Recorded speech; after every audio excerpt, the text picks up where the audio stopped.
Hey guys, how is it all going? Thank you so much for joining me for what is Halloween H20 or Halloween H20 or Halloween 20 years later, depending on how you pronounce it, movie review. I'm just going to call it H20 just to keep it simple. So, Halloween H20 obviously is set 20 years after the first two Halloween movies. So Halloween 4, 5 and 6 has been completely ignored and for good reason as well. So we can say goodbye to the Fawn trilogy. It's gone forever. Bye. See you later. No one misses you.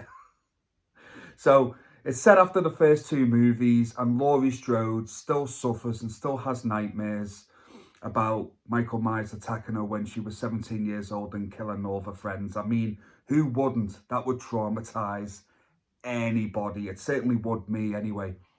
But in this version, in this timeline, Laurie Strode has faked her death and changed her name, and she's become a headmistress at this boarding school. So I'll I'll say her name's Laurie just for the sake of this review, even though her name is different in the movies. So Laurie has a son now who's just turned 17 years old. And lo and behold, Michael Myers, after 20 years, is back. He just reappears out of thin air, tracked them down, and is attacking them both. So, I remember going to watch Halloween H2O back when I think I was 17. It must have been just before my 18th birthday when this came on at cinemas in the UK, if I can remember right. And I remember going to watch this in the cinema, and it was a packed house, and it was probably one of the best cinema experiences I had, particularly back then, because I think everyone that was in that screen to watch this movie were absolute Halloween fans, and we were kind of all around the same age, and it was probably nearly a good percentage of us in there, probably maybe 85% of us. This was our first Halloween movie we were seeing on the big screen. So I have a lot of nostalgia for Halloween H2O. And back then, I absolutely loved it. I really did. It was one of my favourite horror movies back then. And I've watched it in like drips and drabs over the years, not as much as I would have liked, but I've always enjoyed it. Always have. But it had been a while since I actually checked out H2O. And I checked it out, obviously, to do this review for you guys as I'm going through the Halloween series at the moment. And I have to say, I don't love it as much as what I used to. I've kind of picked like a few kind of little nitpicks and flaws in the movie for me. But saying that, I still highly, highly enjoy this entry of the series. It is far better than Halloween 5 and Halloween 6. I mean, it just is. I would even say I actually prefer this one over Halloween 2. Now, when it comes to Halloween 4, I'm not too sure. I have a soft spot for Halloween 4, but I think Halloween H2O is a massive, solid entry in the series. And I think a lot of that reason is definitely I love the first act and the third act of this movie, the final act. I love the first act of this movie because it builds up the movie so well, and it builds up the tension. And I'll always remember when the nurse who's in the first two movies, she's walking around the house because obviously she's been burgled, or she thinks the burglar is still in there or whatever.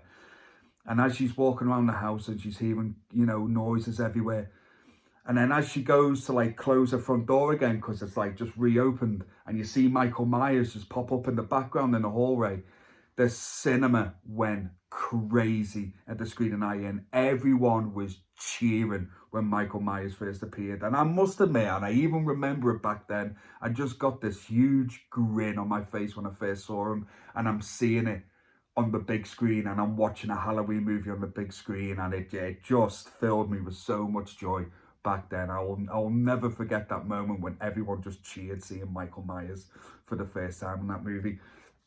And it's a really good build-up as well. And I like the way they introduce Michael Myers. Also, I like the kind of, instead of like the Halloween, the pumpkin that you normally get in a lot of Halloween movies, not Halloween 4, But I think in all the other ones are pretty much the same, aren't they? I like how they open it with the titles of this movie with Donald Pleasance, Dr. Loomis voiceover. It kind of builds up to what we're going to get and kind of what's happened before. And obviously seeing, like, you're seeing little clues, you're seeing like paper cutouts and stuff of what happened in the first movie, the second movie. Seeing Laurie, you know, apparently dying in a car crash or whatever because she faked her own death. Obviously, as you would, because she doesn't want Michael Myers, you know, coming back for her whatsoever. So I like the start, I like the build up to this movie. And like I say, I love the final act of this movie. Like the moment Michael Myers ends up at this boarding school, you know, it just turns into, it's just complete havoc when he gets there. And I just love the final fight between like Laurie and Michael in this. I just love it. I think it's one of the best scenes or one of the best acts in any of the Halloween movies. And I'm even including like the new ones and like Halloween 2018, which I really enjoyed. And I thought the final act of that was fantastic. But I think I probably slightly like it a little bit more in this one. And I think one of the reasons why is I like Laurie in this movie. Like, you can really feel for her. She's a bit more grounded in this one than I think in Halloween 2018. I mean, she's obviously very troubled. She's an alcoholic. She's dealing with a lot of, you know, of stress of what happened to her, and she's very overprotective of her son, which obviously she would be, but then that's killing his son. He just feels chained and shackled, and he just wants to be free from it. And you feel for him, but you also really feel for Laurie in this. And I also think Jamie Lee Curtis does a brilliant job in H20. I think she puts in one of her best performances as Laurie in the entire series in this one. But I also think Josh Hartnett, which was his first movie, did a really good job. And I think all the supporting characters actually did really well in this. The only one I thought was a bit like whatever was LL Cool J, but that's not even going to get into my negatives. I don't think he was like as good as the others, but it doesn't really matter in the great scheme of things. Also, I will say when Michael Myers is on screen, like the tension of this movie ramps up. There's some great scenes with Michael. I mean, the one that comes to my mind is obviously the moment when Michael's chasing Laurie's son and his girlfriend, and he just managed to get through the gate and then get through the door when Laurie lets him in. And there's just that iconic scene when Laurie and Michael see each other for the first time in like 20 years. That image, I think, is iconic in horror movie history, and I think it's one of the best scenes in the Halloween series. I really do. Probably, if not the best. And I know that's a lot to say. I know there'll probably be a lot of people that would disagree with me, but I remember even at the cinema watching it for the first time, just going, what an iconic moment that is. And also, there's one scene involving a dumbwaiter in this when Michael like chops the rope and there's a young lady just getting out the dumbwaiter, but she doesn't get a leg out in time and it just crashes down on her leg. Oh man, that still makes me wince. Still, I remember the first time watching that and I just covered my eyes. I had like my head in my hands. I can feel it. I can even feel it now talking about it. It's just one of them things. I was just like, oh my God. Couldn't imagine the pain of it. I really couldn't. Also, as we're talking about Michael Myers, this has one of the best endings in any of the Halloween movies. And really, it should have ended there. Resurrection shouldn't have existed, but that's a different conversation for a different day. I am not diving into that flaming piece of shit just yet. That's a preview into my Resurrection review. It's a great ending, like to have that final moment between Laurie and Michael, and then Laurie just basically chopping his head off is just, that's another iconic scene and probably one of the best ones in the Halloween movie series. I just love that ending and love that moment, and yeah, that should have been it. That was it. And for me, it is it. That's it. That wrapped up the original trilogy perfectly from 1, 2 to H2O. That's it. There's no more after that. There is no more after that. I don't care. But yeah, there's a lot of great Michael Myers moments in this. It's well acted and it is a solid entry in the series. My negatives, I will stick with on Michael Myers a little bit on one of my negatives, and I just think he moves a little bit too quickly. He's too spry, he's a bit too fast in this one, especially when you compare him to Michael Myers in 1 and 2. There's no point comparing them into 4, 5, and 6 because this is a completely different Michael. We're going back to the original 2.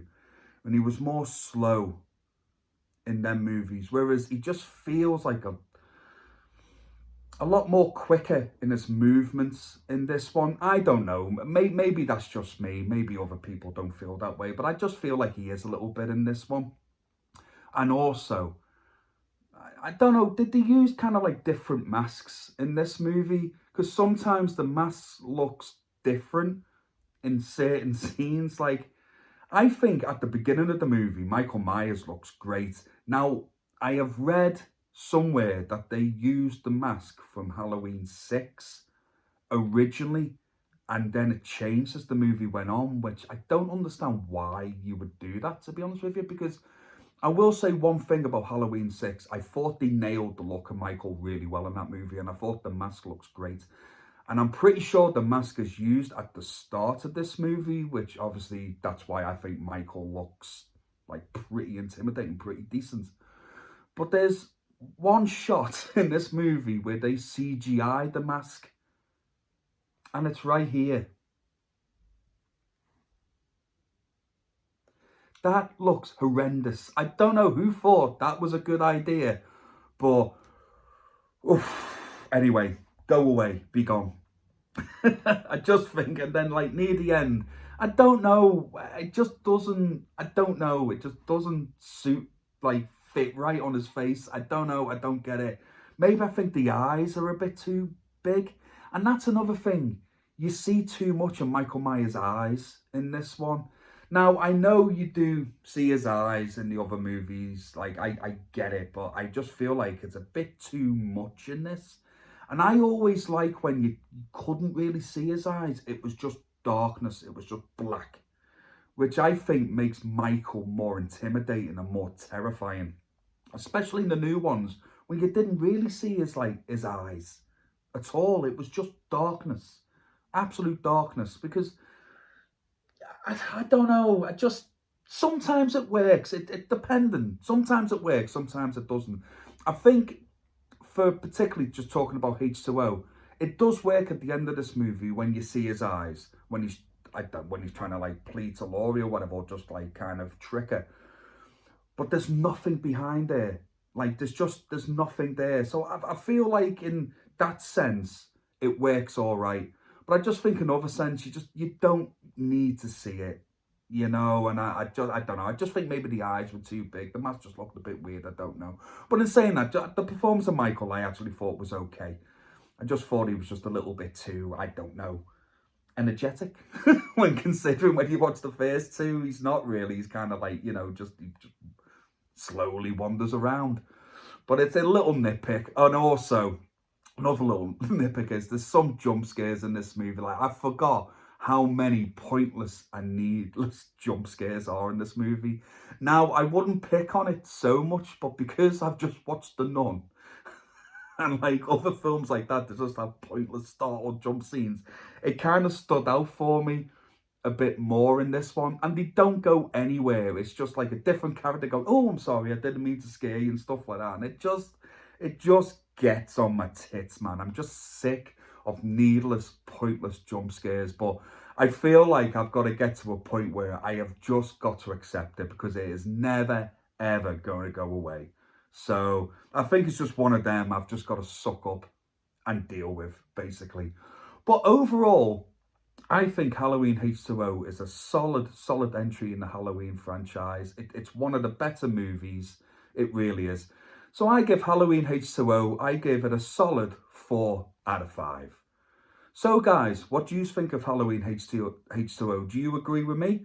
Leave a comment below. I'd love to hear your opinion on it. Or do you dislike it? You one of the ones that, did you first like it when you first watched it years ago, but now when you rewatch it, has it gone down in quality for you? Whatever it is, guys, please leave a comment below. It is absolutely always a pleasure hearing from you. And as always, please take care of yourselves and each other, and I will see you again real soon. Take care, guys. Goodbye now.